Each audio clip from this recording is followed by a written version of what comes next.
Hello बच्चों, let us read the question. The question says coronary heart disease is caused due to A. Streptococci bacteria, B. Inflammation of pericardium, C. Weakening of heart valves, D. Insufficient blood supply to the heart muscle. So the key concept involved in this question is the knowledge of coronary heart disease. देखो होता क्या है, coronary heart disease तब होती है जब कभी भी इनसफिशिएंट ब्लड सप्लाई, ठीक है, हार्ट में सफिशिएंट ब्लड नहीं पहुंच रहा है, यानी मैं कह सकती हूँ insufficient blood supply to the heart muscles, to the heart muscles.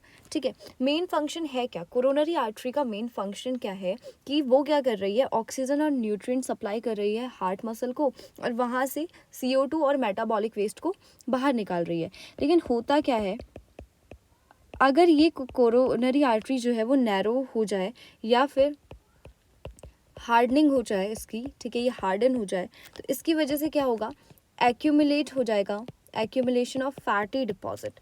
ठीक है, फैट डिपॉजिट होने लगेगा, जिसकी वजह से क्या होगा, जो हमारा ब्लड सप्लाई था, हार्ट वो पार्ट जो कि हार्ट को ब्लड सप्लाई कर रहा था, ठीक है, वो ब्लॉक हो जाएगा।